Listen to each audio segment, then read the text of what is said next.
FanaticCast, episode 2. What's going on, guys? Welcome back to the FanaticCast new set. We're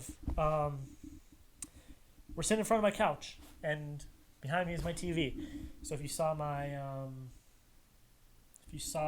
apartment tour that just came out, TV's right there. So that's kind of where it is. I put some of my pops behind me, got the Blu-ray collection on either side of me.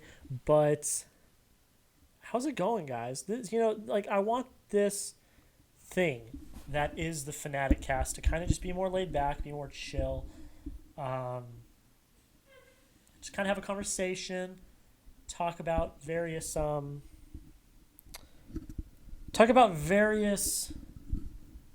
just things. So I've got kind of a rundown of stuff I want to talk about. But if I branch out and talk about other stuff, it's not the end of the world. But yeah, let's just kind of get into it. So just first off, I just kind of catch up, kind of talk about what's been going on. Elephant in the room, I was gone for about a month.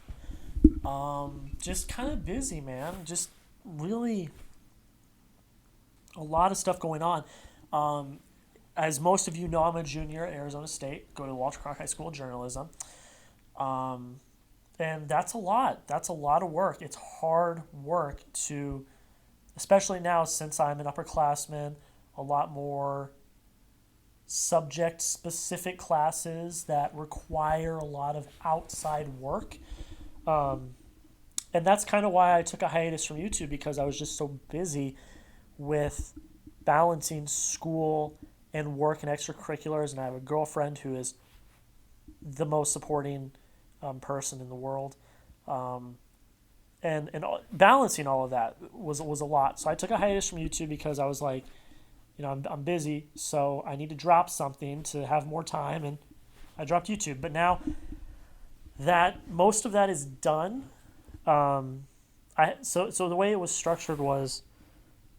The way it was structured was I had 4 classes, and if you don't go to college, you don't know how it works is there's 3 sessions: session A, session B, session C each semester.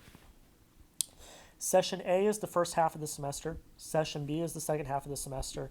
Session C is the entire semester in its entirety. So session A just ended this past week. And I had 4 classes in session A. I had 2 classes in person. I had 2 online classes. And those 2 online classes were session A only classes, which means that you are cramming a semester's worth of work into a half a semester. So there was a lot of work. It was a lot of work, very busy, a lot of projects. So yeah, I just kind of had to hunker down. And on top of that, then I had 2 other classes that were very demanding as well, especially my reporting class, which we'll talk about in a little bit. But yeah, it's just kind of really demanding, and a lot of outside work outside the classroom, obviously, because they're online classes. So your room is your classroom, which is a blessing and a curse, I guess you could say, because the blessing is you don't have to spend time in a classroom doing the work, but then you have to basically teach yourself and do all the work in your free time when you could easily be distracted. But finish those. Those are done. So I lost 2 classes. So that means I have 2 classes, but then I'm gaining another online class. So I have 3 classes in session B. So I've got more time. So I'm back with YouTube. I'm able to do more stuff that's not work, which is nice. This weekend I got to sleep, which is good. What else? So school has been going on. I work on Friday nights. I help a high school do their football live streams. So that meant Friday nights I was busy from 3:30 to 10. So a good chunk of my Fridays were working. And then I cover ASU football. So that meant if I covered a game on Saturday, depending on what time it is, pretty much at the stadium the entire day. And then Mondays, as you guys saw in my weekend of life, Mondays I cover the Herm Edwards press conference, so that's a good chunk of Mondays, and then then Monday nights I have meetings and stuff. So that's kind of what's been going on. Very busy. That's life. I mean, what are you gonna do? That's life. That's just kind of how it rolls. But yeah, there's more. I'm gonna have more time now. Football season is only halfway done on the college wise. High school, it's almost done, which is nice. But college is we're about halfway through the college football season. School is obviously I'm getting rid of a big chunk of workload losing those two classes, because those two classes were very demanding outside of class, and yeah, so I'm done with those. But yeah, what's next? Well, I mean, I was going to talk to you guys about my reporting class. So this was kind of the apocalypse of work and projects these last 2 weeks. It's kind of like the homework apocalypse of 2019. And for this reporting class, we are tasked with producing video packages like you see on the news and stuff like that for sports. It's great. I love doing it. But we had 2 due in 1 week, and one of them was a long-form midterm package. So I had probably the most stressful series of unfortunate event week, like 3 weeks ago. So what happened was I had to go out to this high school. It's about 35 minutes away from my apartment each way. So that's about an hour and 10 minutes of travel time alone. And I had to go out and film shots and B-roll at a practice, and then I had to interview the coach, because the story was on the coach. I was profiling the coach. So I had to interview the coach, I had to interview a player, and I had to interview the athletic director. So I went to the practice, did the B-roll, interviewed the coach, interviewed the player, got home to check the audio and stuff, and I forgot to press record on the player interview. So a little bit of background. I've been doing this for about 2.5 years now. That's a mistake that shouldn't happen. So I was pretty mad, pretty disappointed in the fact that I would not check that I pressed record before, especially doing YouTube as well. I've done YouTube for I think over 5 years now, and the fact that I didn't check record really blew my mind that I did that. So then the next day, I had an interview scheduled with the AD, and God, I don't know what happened to cars in the world, but I left my apartment. It's about 30 minutes to get there. I left 45 minutes early so I could get there 15 minutes before, and I just hit the worst traffic I've ever seen in the history of mankind. Like, it was literally, like, sometimes you'll be in bumper to bumper, and like, you'll sit there for a minute, but then it'll move a little bit. Then you'll sit there and then it'll move. We didn't move. There was no like inching up. There was no move and then stop. It was just stop. There was no move a little bit. There was no inching. It was just stop. And I didn't get even a mile, because it's like I have to go on one highway, then to merge onto another highway, then to merge onto another highway to get there. So, and you have to go like a mile on the first highway to just branch off into the next highway. I couldn't even get to the other highway, and I had already burned 30 minutes. So that was kind of concerning. So I emailed the AD on my phone in the car. I do not condone that, but I did, because I was not moving. I was literally sitting, not moving at all. So I emailed the coach. He was like, "Oh, it's okay. Go in." The AD is like a saint, like an absolute saint. I did the interview with him, and then he pulled a player out of lunch to come interview because I had screwed up the interview from the night before. And the player was also really cool. He took time out of his lunch to come and interview with me, just some random college kid, which I thought was really cool. So yeah, it all ended up being okay. I ended up going to their game that Friday because we weren't live streaming it, so I went voluntarily on my own to go film more B-roll, and then I got a 92 on the project. So there are horror stories in journalism. Not pressing record, not getting B-roll. Could have been a lot worse. We pulled it out, and I was happy with it. I had another instance, same week actually, and it was the other project. I was previewing the game that I went to shoot the coach B-roll. So obviously I couldn't use any of that because that's of the game I'm previewing. So I had to use the practice footage. So I went to 2 different practices, and one of the practices, the first practice I filmed basically the coach because I was like, I'm going to do a video on the coach. So the second practice, I'm like, all right, so I'll film the team, do it for the preview. Got home, none of the audio was there.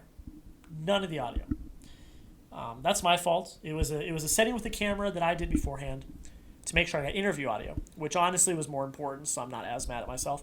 But no B-roll audio, none of it, no B-roll audio. So it wasn't unusable. I was able to pull it out, but I was just kind of like, dang, kind of sucks. But yeah, that's kind of like just talking about where I've been, what's been going on. Some journalism / college horror stories. So let's kind of just dive into it. So today, I guess I'll just kind of tease what I want to talk about. I want to do a review of the Peanut Butter Falcon because I didn't watch it when it first came out, so I'm not going to do a movie review Wednesday on it, but it's by far one of the best movies I've seen this year.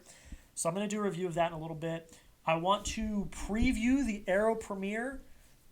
This isn't going to go up for probably a week, so the Arrow premiere will have already happened, but I just want to preview it and then like watch it back and be like, oh, I got that right.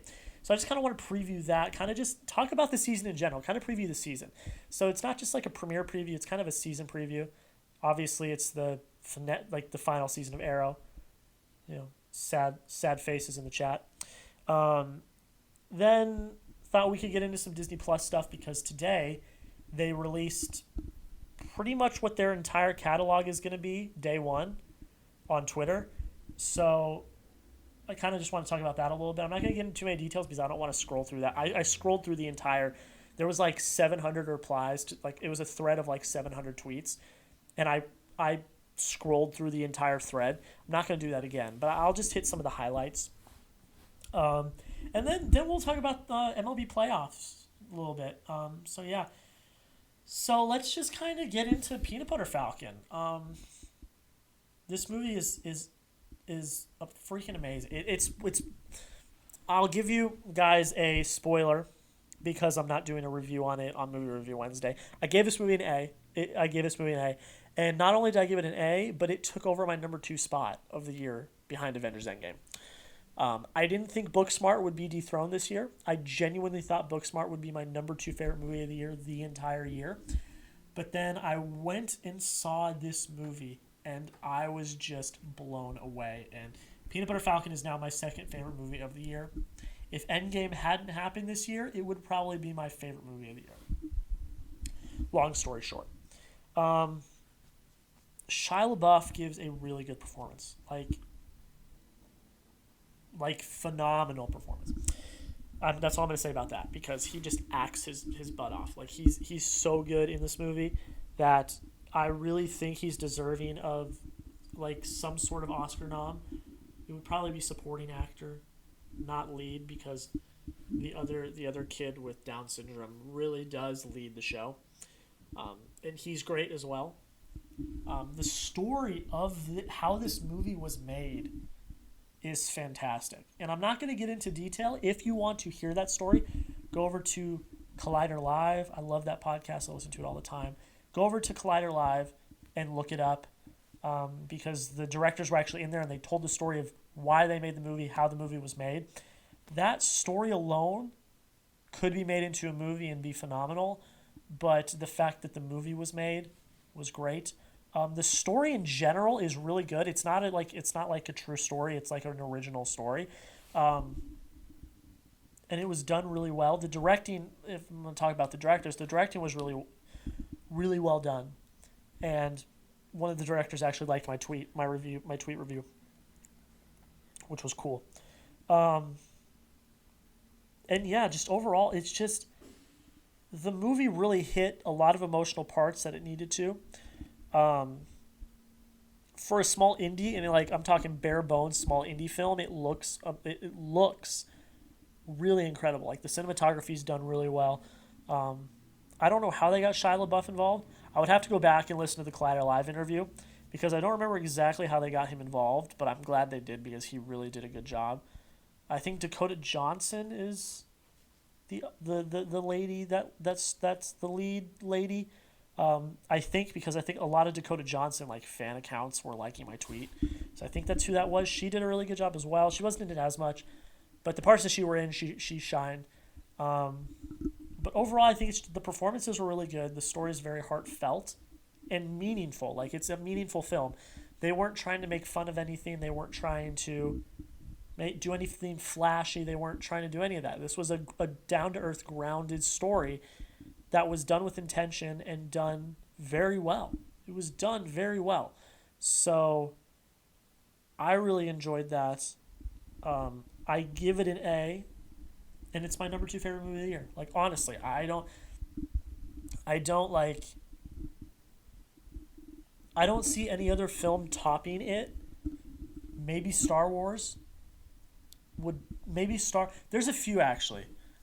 Star Wars, Ford versus Ferrari, and like A Beautiful Day in the Neighborhood, I think might be the only ones that have a shot at dethroning it.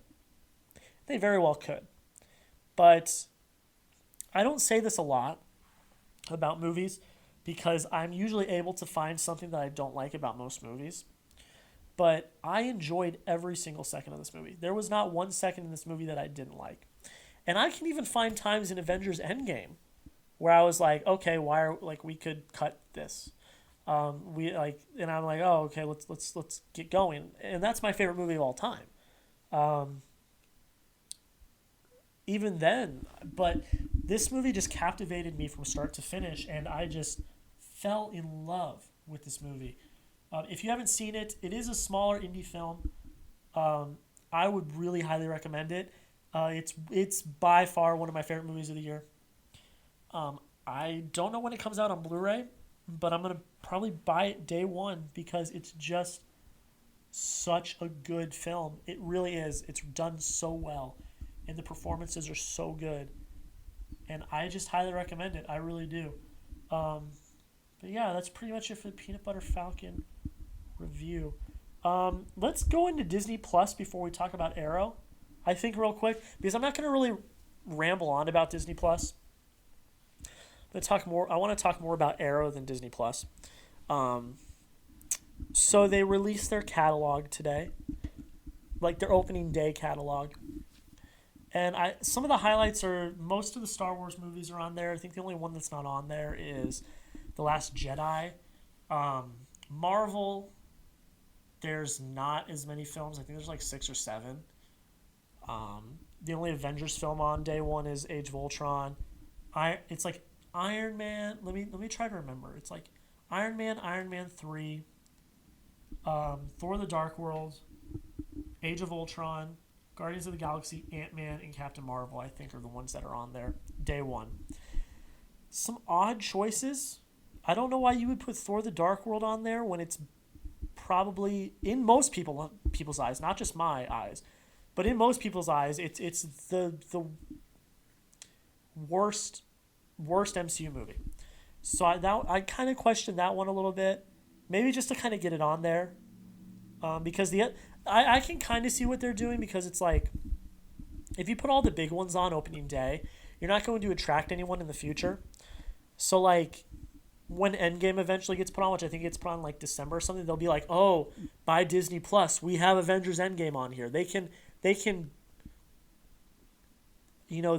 run ads about that. They can build up hype. Like when Infinity War is on there, they'll be like, have you seen Infinity War? It's not on Netflix anymore. Go buy Disney Plus. They can do that when that happens. So I kind of understand that. That's why you're kind of putting some of the lower ones not as good. I mean, Guardians of the Galaxy is a good one. Iron Man's a good one. Age of Ultron's okay. A lot of people enjoyed Captain Marvel.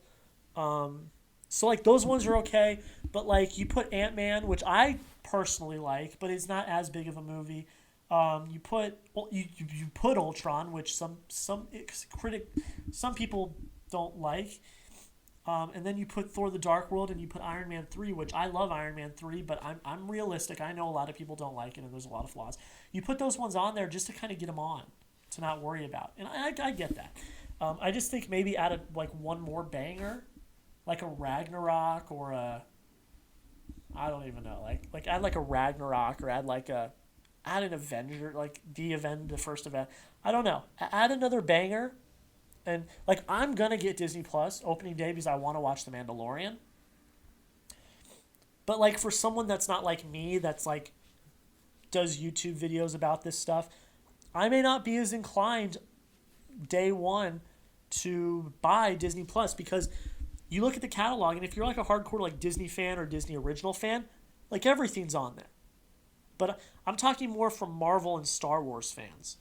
Star Wars, you've got pretty much everything on there, except for like The Last Jedi and Solo. I don't think Solo's on there either. You have basically everything else. So I'm basically talking Marvel fans. If you're just a Marvel fan, it's not as enticing as it is for like Star Wars fans or Pixar fans or regular Disney fans. It's a lot more enticing for those fans than it is if you're a Marvel fan. And I understand that. And it's like you're not going to get any Disney Plus shows until fall of 2020 with Falcon and Winter Soldier. None of the really big movies are on there yet. So it's, if I was just a Marvel fan, I wouldn't be inclined to buy Disney Plus opening day. Now, I'm a Star Wars fan, I'm a Disney fan, I'm a Pixar fan, so I'm going to buy Disney Plus. I'm going to subscribe to it. My sister and I are already, we're gonna each take half, and pay for half each. So, yeah, I'm a big concerned.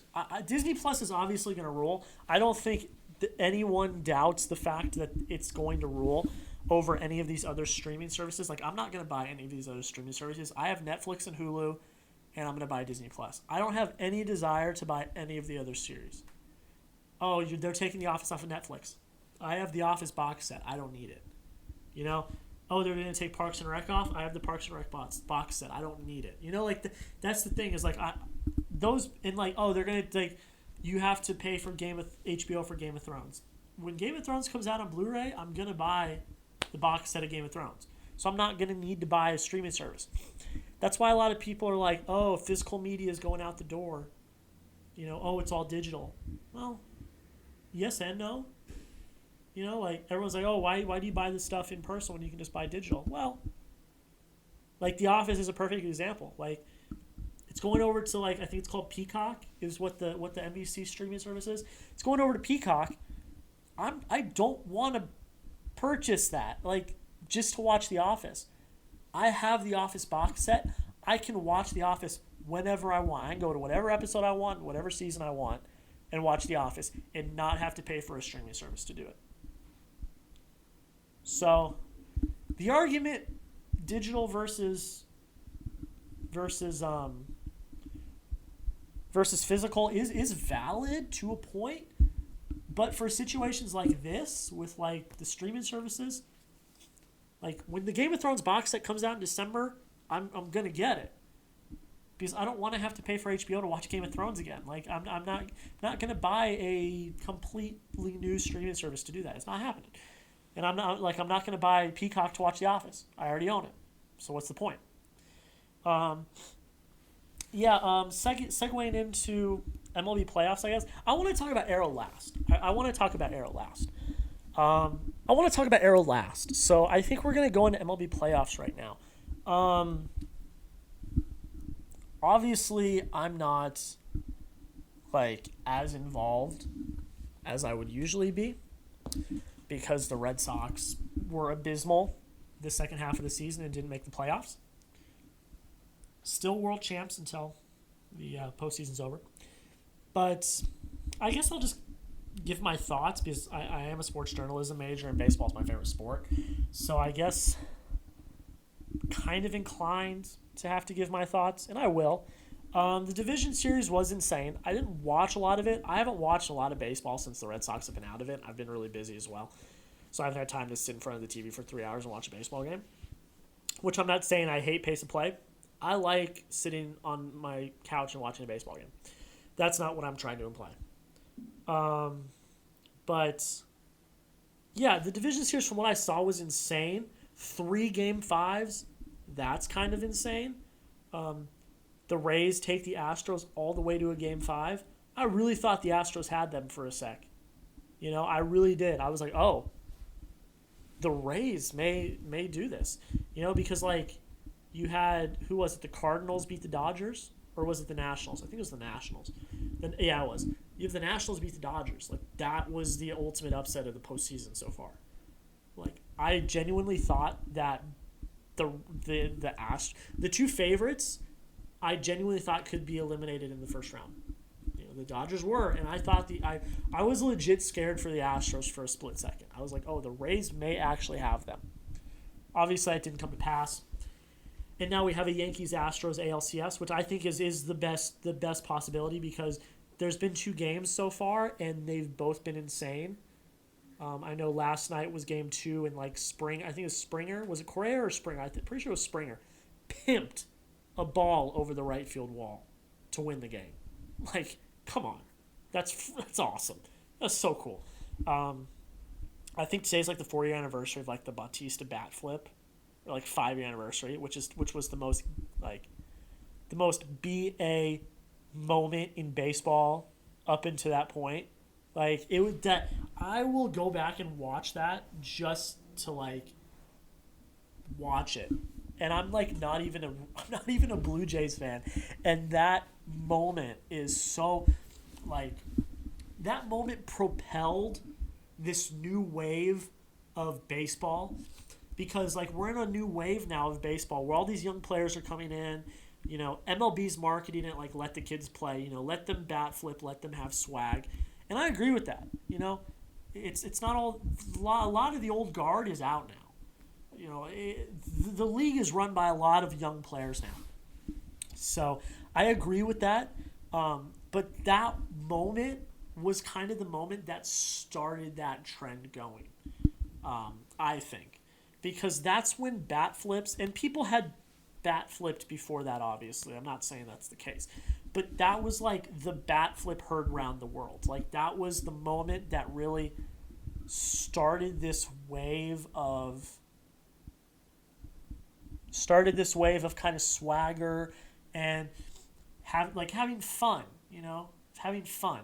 Bat flipping and stuff dancing and outfield dances and celebrations and stuff like that. That was kind of the moment that tipped the pendulum.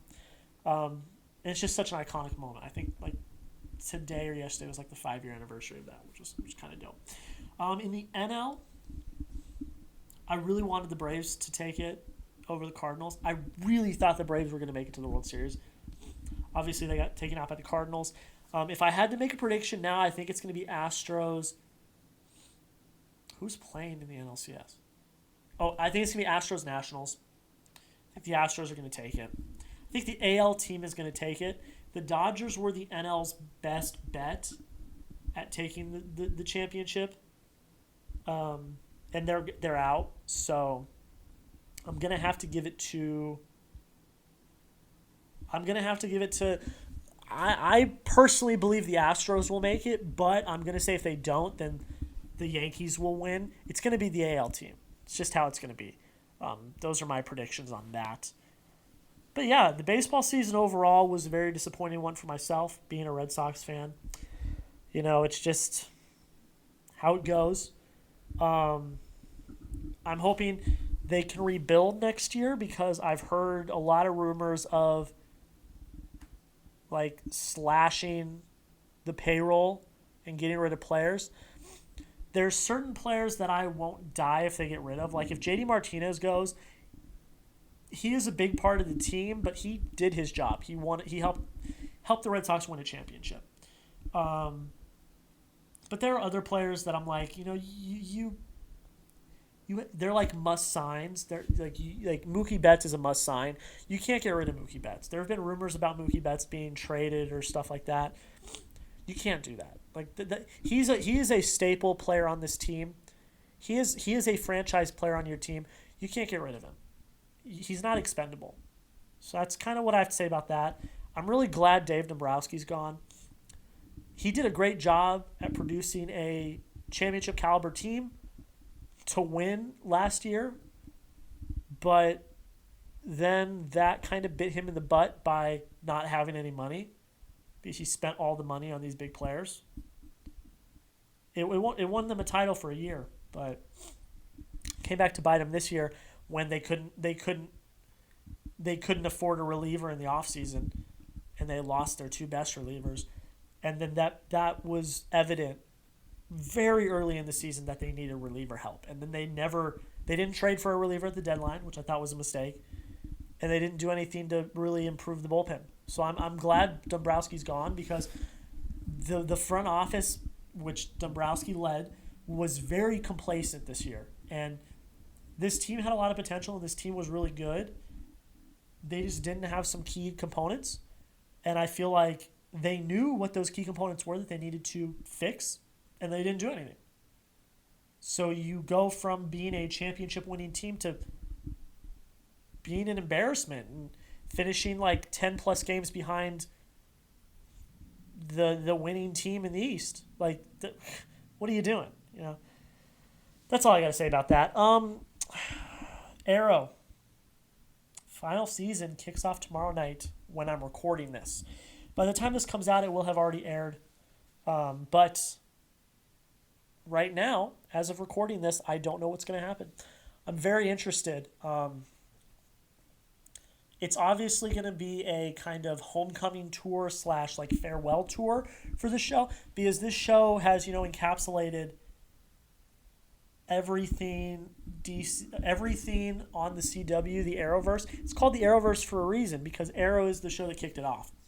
So it's going to be kind of a farewell tour / like victory lap, I guess, because technically it's not getting canceled. It's ending, which is good. It was able to keep going that long, even with like ratings declines and stuff. It was able to live on through 8 seasons and go out on its own. It wasn't canceled, which I'm really happy about.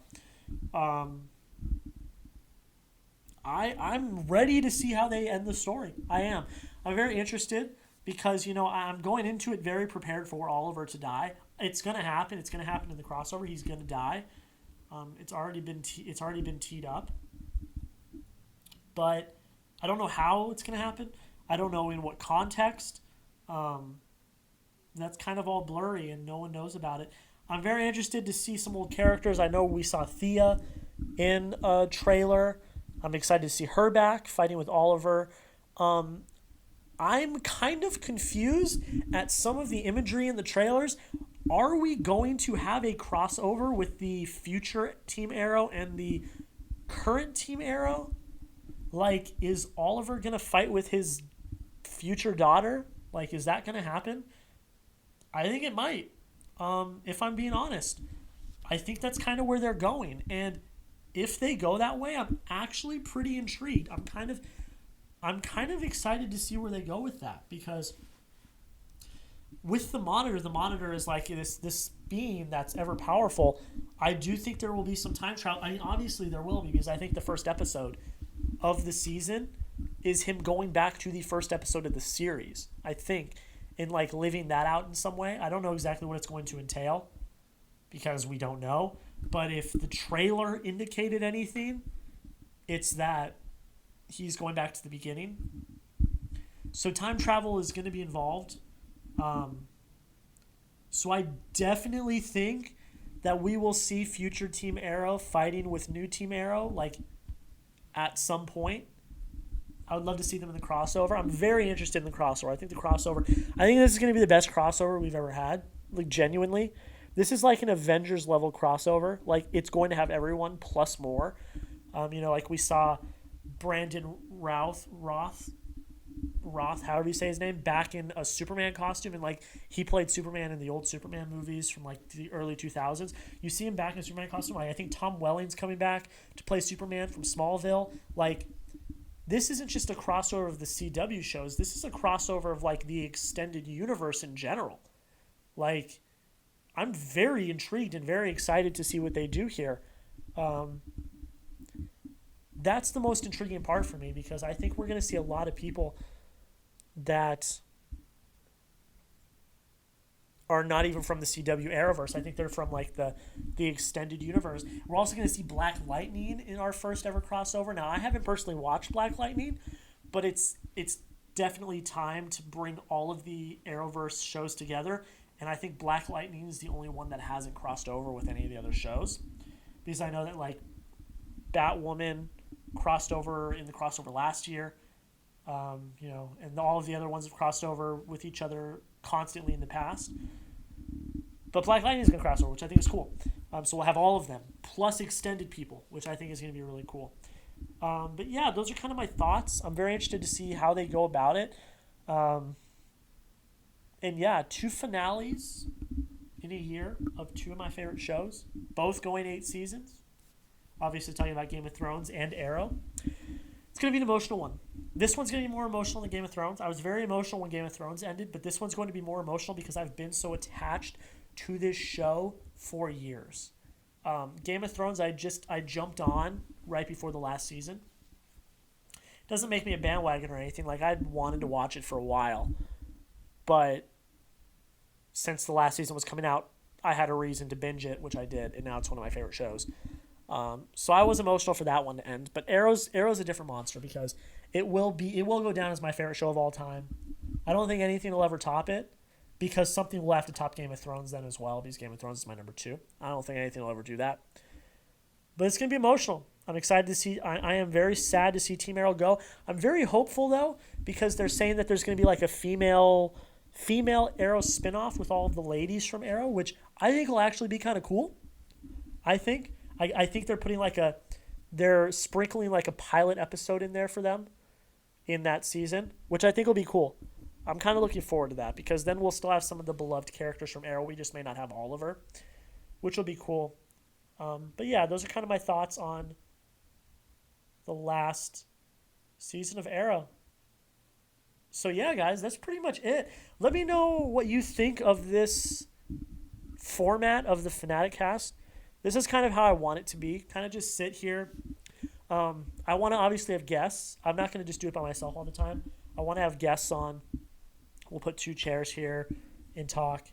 But let me know. Let me know what you think of the set. It's very makeshift. It's going to go back to normal after I unpress record.